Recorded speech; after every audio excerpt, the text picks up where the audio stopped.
Primeira Carta de Pedro, capítulo 1.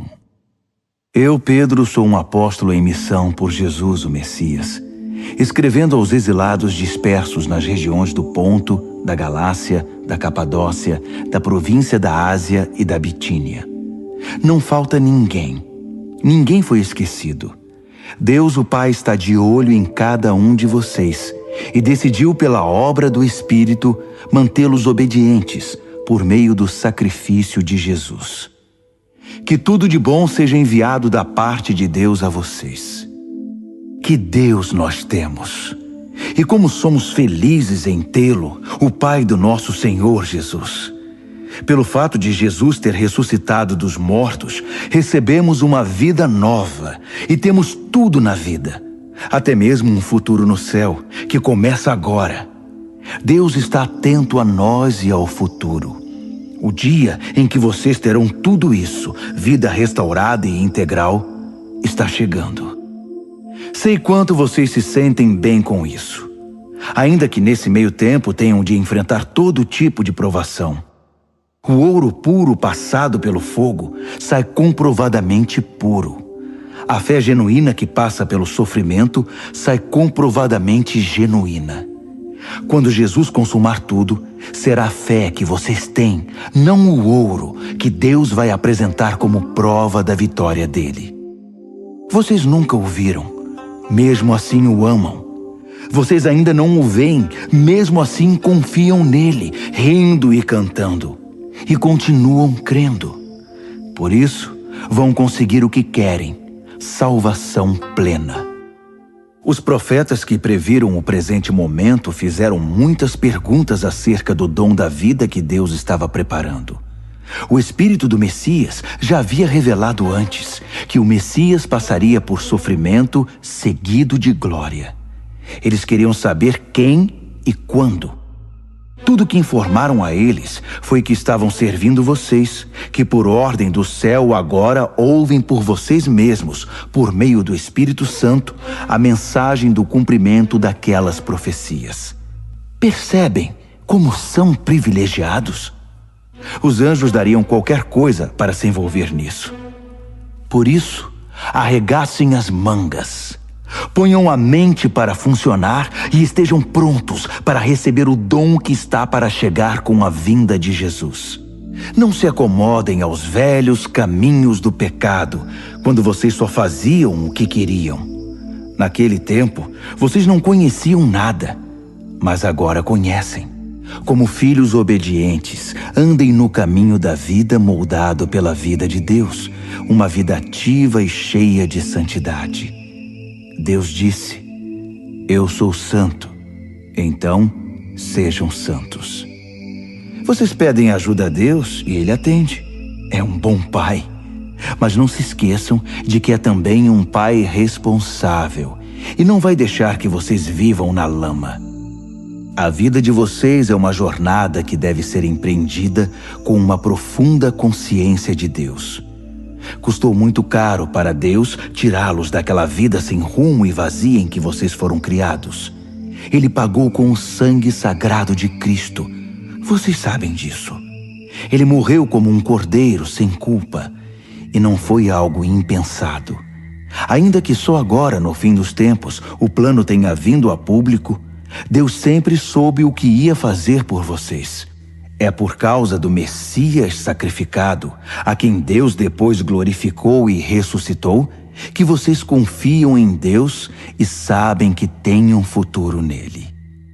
Agora que vocês purificaram a vida por meio da verdade, amem-se uns aos outros, como se a vida de vocês dependesse disso. A vida nova que possuem não é como a velha vida. O velho nascimento de vocês veio de semente mortal. O novo nascimento vem da palavra viva de Deus. Pensem nisto. Uma vida concebida pelo próprio Deus. Foi por isso que o profeta disse: a vida velha é como a grama. Sua beleza se vai como as flores do campo. A grama seca, as flores murcham, e a palavra de Deus continua e continua para sempre. Essa é a palavra que concebeu a nova vida em vocês. 1 de Pedro, capítulo 2. Por isso, limpem a casa. Tratem de varrer tudo que é malícia, fingimento, inveja e comentários maldosos. Vocês já provaram de Deus. Agora, como bebês de colo, bebam a pura bondade de Deus e assim crescerão maduros e completos em Deus. Bem-vindos à pedra viva, a fonte da vida.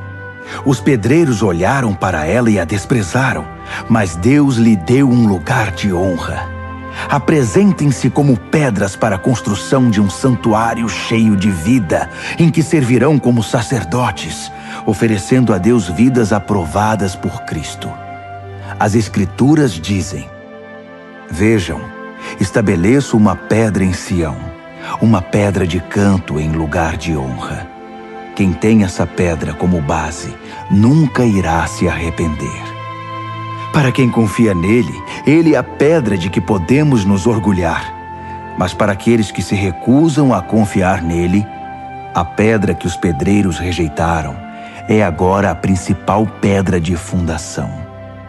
Para quem não confia, ela é uma pedra de tropeço, uma rocha bloqueando o caminho. Eles tropeçam e caem, porque se recusam a obedecer como foi predito. Mas vocês são os escolhidos de Deus, escolhidos para a alta vocação do trabalho sacerdotal e para serem um povo santo.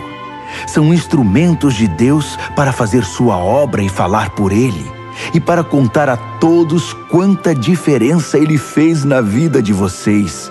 De nada para alguma coisa, de rejeitados para aceitos. Amigos, este mundo não é a casa de vocês. Por isso não se sintam à vontade nele. Não deem espaço para o ego à custa da sua alma. Vivam uma vida exemplar entre os descrentes, para que o comportamento de vocês refute o preconceito deles. Então, eles serão conquistados para o lado de Deus e estarão lá para participar da festa quando Ele vier. Deixem o Senhor orgulhoso de vocês, sendo bons cidadãos. Respeitem as autoridades, qualquer que seja o nível delas. Elas são emissárias de Deus, responsáveis por manter a ordem. É a vontade de Deus que, ao fazer o bem, vocês possam curar a ignorância dos tolos, que o consideram um perigo para a sociedade. Usem da sua liberdade para servir a Deus, não para quebrar as regras. Tratem todos com dignidade. Amem sua família espiritual. Temam a Deus. Respeitem o governo. Sejam bons empregados para o patrão, não apenas para os bons patrões, mas também para os maus. O que importa é que suportem tudo por causa de Deus, quando forem maltratados sem razão. Não há nenhum mérito em receber castigo quando vocês o merecem, mas se forem maltratados por terem bom comportamento, mesmo que sejam bons empregados, é isso que vale para Deus. Foi para esse tipo de vida que vocês foram convidados, o mesmo que Cristo viveu. Ele sofreu e aceitou toda espécie de sofrimento para que vocês soubessem que esta vida era possível e aprendessem a vivê-la passo a passo. Ele nunca fez nada errado, nem disse qualquer coisa incorreta. Ele foi xingado com tudo que é nome, mas não reagiu. Sofreu em silêncio, contente em deixar Deus acertar as coisas. Ele usou seu corpo de servo para carregar nossos pecados até a cruz e nos livrar do pecado, nos deixar livres para viver o caminho certo. Os ferimentos dele são a cura de vocês. Vocês eram ovelhas perdidas, sem saber quem eram ou para onde estavam indo. Agora são chamados pelo nome e guardados até o fim pelo pastor da alma de vocês. 1 de Pedro, capítulo 3. O mesmo vale para vocês, esposas. Sejam boas esposas, cada uma para o seu marido, atentas às necessidades deles. Há maridos que, mesmo indiferentes à palavra de Deus, poderão ser cativados pela vida da beleza santa de vocês. O que importa não é a aparência exterior, o estilo do cabelo, as joias, o corte da roupa, mas sim sua atitude interior. Cultivem a beleza interior, do tipo gracioso e gentil que agrada a Deus. As mulheres santas de antigamente eram lindas na presença de Deus desse modo e eram boas e leais aos maridos. Sara, por exemplo, tratava Abraão como meu querido marido. Vocês serão verdadeiras filhas de Sara se fizerem o mesmo, sem ansiedade e sem acanhamento. O mesmo vale para vocês, maridos. Sejam bons maridos, cada um para a sua esposa. Não deixem de honrá-las, nem de se alegrar com elas. Sendo mulheres, elas não têm alguns dos privilégios de vocês. Mas na nova vida, sob a graça de Deus, vocês são iguais.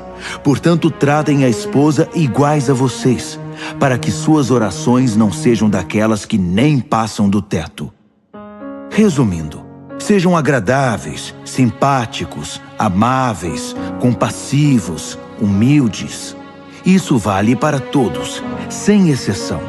Nada de retaliação, nada de língua afiada para o sarcasmo. Em vez disso, abençoem, que é a obrigação de vocês.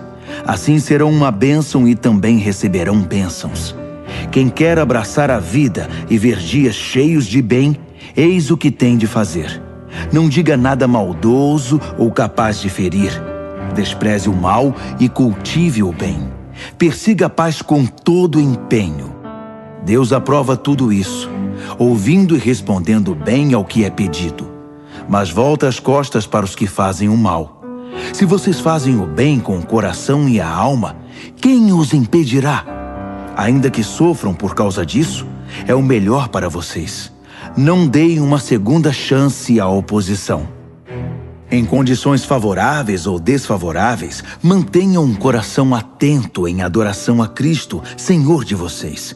Estejam prontos para falar e explicar a qualquer um que perguntar por que vocês adotaram esse estilo de vida, sempre com a maior gentileza. Tenham uma consciência tranquila na presença de Deus, de modo que quando as pessoas jogarem lama em vocês, não consigam sujá-los.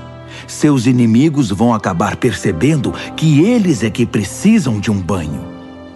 É melhor sofrer por fazer o bem, se é isso que Deus quer, que ser punido por fazer o mal. Afinal, o que Cristo definitivamente fez, sofreu por causa dos pecados dos outros, o justo pelos injustos. Ele enfrentou tudo isso, foi morto e ressuscitou para nos conduzir a Deus. Ele proclamou a salvação de Deus às gerações anteriores que estavam na prisão por não terem escutado. Vocês sabem que, embora Deus tenha esperado pacientemente que Noé construísse uma arca, poucos foram salvos. 8, para ser exato, salvos da água pela água. A água do batismo faz o mesmo por vocês. Não por limpar a sujeira da pele, mas por apresentá-los diante de Deus com uma consciência pura por meio da ressurreição de Jesus. Jesus tem a última palavra sobre tudo e todos, de anjos a exércitos. Ele está com Deus, e o que ele diz, acontece. 1 de Pedro, capítulo 4.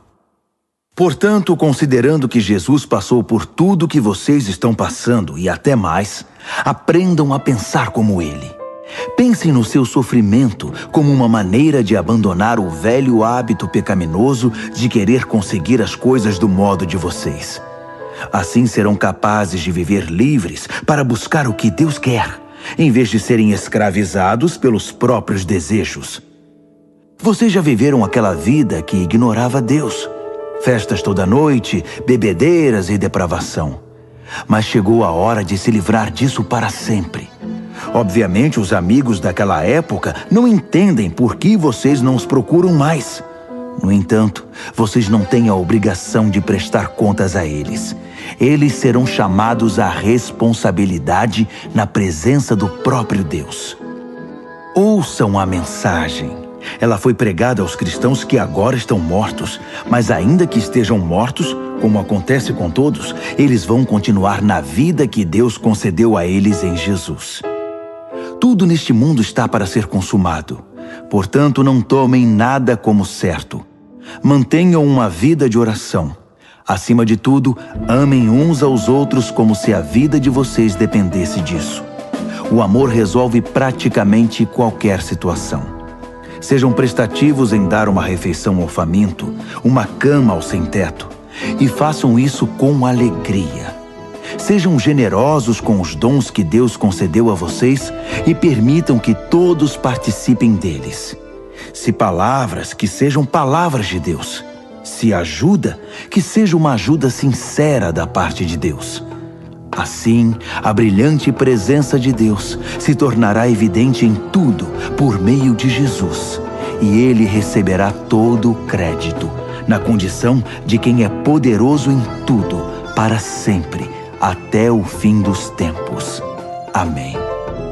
Amigos, quando a vida ficar realmente difícil, não pensem que Deus não está no comando. Em vez disso, alegrem-se, pois vocês estão passando pelo mesmo que Cristo passou.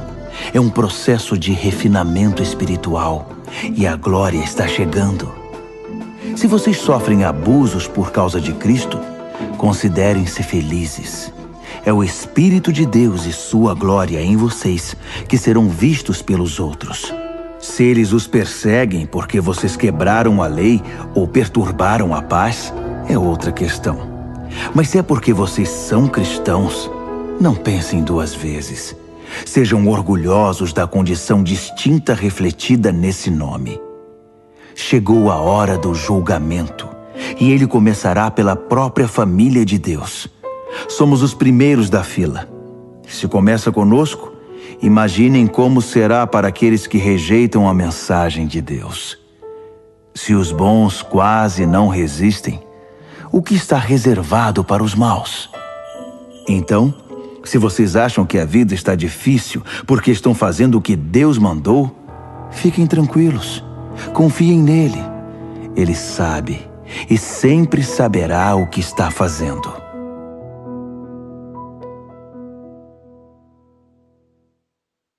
Primeira de Pedro, capítulo 5. Tenho uma preocupação especial por vocês, líderes da igreja.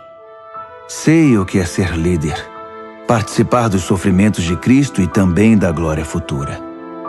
Esta é minha preocupação, que vocês cuidem do rebanho de Deus com todo o cuidado de um pastor. Não porque são obrigados, mas porque desejam agradar a Deus. Não calculando o que vão ganhar com isso, mas agindo com espontaneidade. Não como mandões, dizendo aos outros o que fazer, mas apontando o caminho com toda a gentileza. Quando Deus, que é o melhor pastor de todos, manifestar ao mundo seu domínio, ele verá que vocês agiram corretamente e não economizará elogios. E vocês que são mais jovens devem seguir seus líderes. Mas todos vocês, líderes e liderados, devem ser humildes uns diante dos outros, pois Deus é contra os orgulhosos, mas tem prazer em pessoas simples. Portanto, contentem-se com o que são e não empinem o nariz. A mão de Deus é forte e está sobre vocês. Ele os exaltará no tempo certo. Vivam livres de preocupação na presença de Deus. Ele toma conta de vocês. Tenham uma mente tranquila, mas estejam sempre atentos. O diabo está querendo atacar e não quer outra coisa senão apanhar vocês desprevenidos. Não baixem a guarda. Vocês não são os únicos a enfrentar momentos difíceis. Acontece o mesmo com muitos cristãos ao redor do mundo. Por isso, fiquem firmes na fé. O sofrimento não vai durar para sempre. Não na presença de um Deus generoso, que tem grandes planos para nós em Cristo, planos eternos e gloriosos. Ele vai conservá-los unidos e firmes para sempre. Deus tem a última palavra. Sim, Ele a tem. Envio esta breve carta a vocês por meio de Silas, um irmão muito confiável. Tenho a maior consideração por ele. Escrevi do modo mais claro e veemente que pude. Essa é a verdade generosa de Deus. Recebam-na de braços abertos. A igreja no exílio aqui comigo, mas nem por um momento esquecida por Deus, quer ser lembrada por vocês. Marcos, que é como um filho para mim, envia saudações. Abracem todos aí. A paz seja com vocês, a todos os que andam nos caminhos de Cristo.